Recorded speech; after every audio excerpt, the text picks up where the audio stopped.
said the one that proposed in Yorkville was gonna take like 350,000 gallons of water.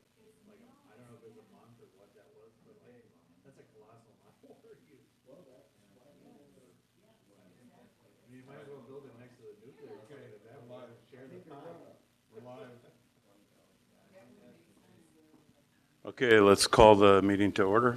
This is the Salary and Labor Committee for LaSalle County, October 22nd, 2025. Call the meeting to order with roll call. Tom Walsh. Here. Tina Bush. Joe Osipinski. Mike McEmery. Here. Kathy Bright. Here. James Bailey. Here. And I'm Steve Aubrey, the chair. We'll hold off on the motion to approve remote. We're expecting Tina to jump in here. Motion to approve the minutes from the previous meeting. Mike and James? All those in favor? Aye. Anyone against? No. Motion approved. Okay, items to be presented for action and motion. First, we've got the Sheriff's Department for the PT telecommunicator position. I'm going to address that again on behalf of the Sheriff's Office. So we have been in negotiations, the two items that you have here, the part-time telecommunicator positions and the amendment to the elected officials contract for the telecommunicators. We haven't finalized our language yet, but we're close, I think. We've been bouncing back and forth. I was hoping to have it ready for this meeting. It's not quite ready just yet. So I think that ultimately the way we resolve the amendment to the contract will eliminate the need for part-time telecommunicator positions as an agenda item. So I'm just going to ask that that be tabled one more time. I hope to have that finalized on the next meeting, please. Okay, let's go ahead and table that then. Okay, that takes us to motion to approve hazard pay for maintenance department employees. And I can address that one as well. So I was approached by AFSCME with regard to an issue that was presented to the property committee and forwarded to this committee for consideration. So in the property committee had been dealing with reports from Bob with regard to an issue that happened at the jail or at the D home where a juvenile flushed a bottle down the sewage pipe, which resulted in a backup, resulted in response from the maintenance department with regard, they were essentially waiting around in sewage trying to get this thing ready so we could have somebody come in and fix it. There were two employees that did 21 hours each of work with regard in this hazardous, disgusting conditions. So the issue that they raised at some point in 2020, AFSCME and the county had an agreement between us that people that were working hazardous situations like that would be subject to a $10 per hour bonus for having to do that work.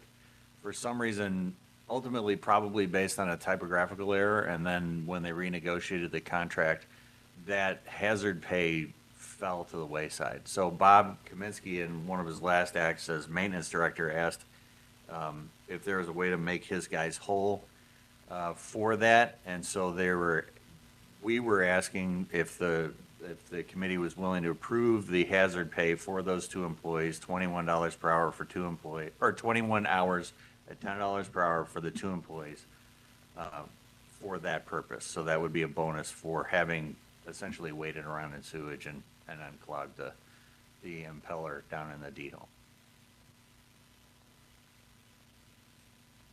So do you want us to just table this?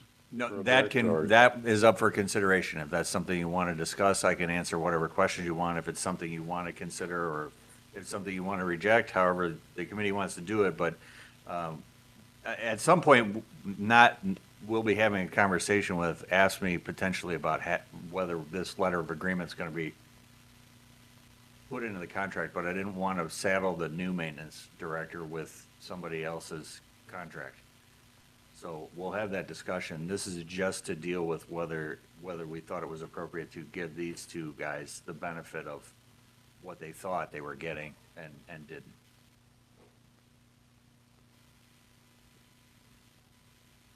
Does anybody have any thoughts on this?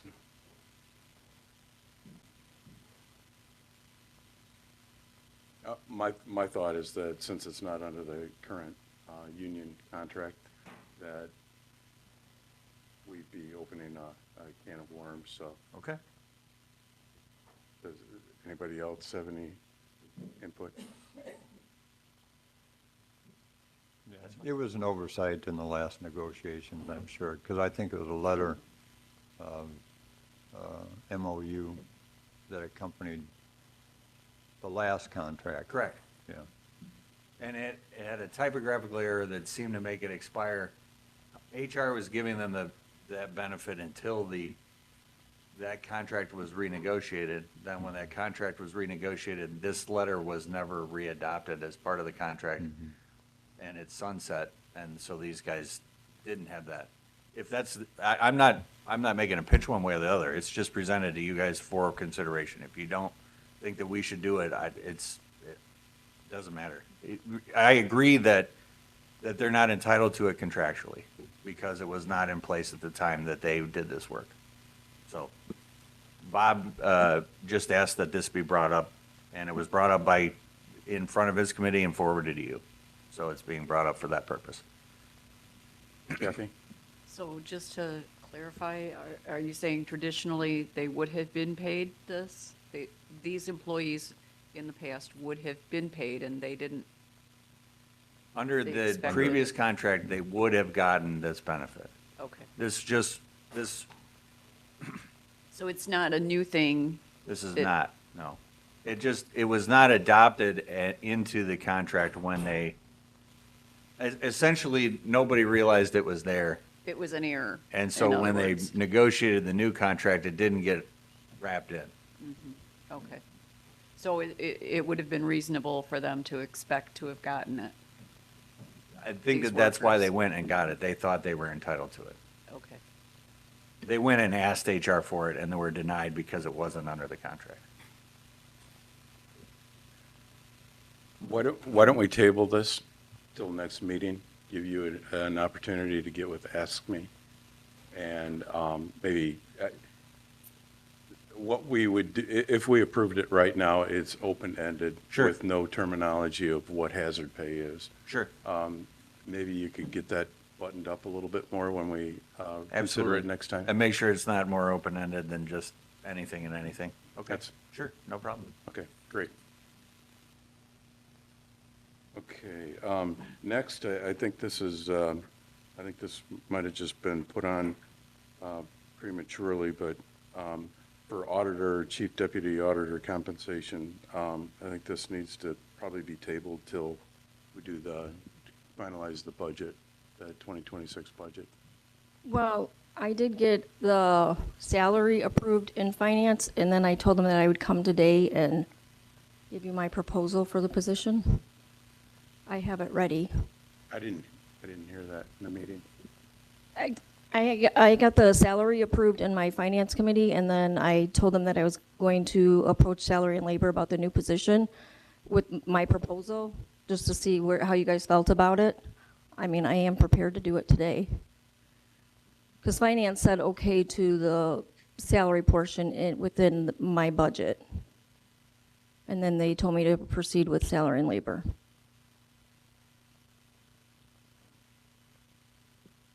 Would anybody have anything to say? Initially, I'm thinking, let's get it approved.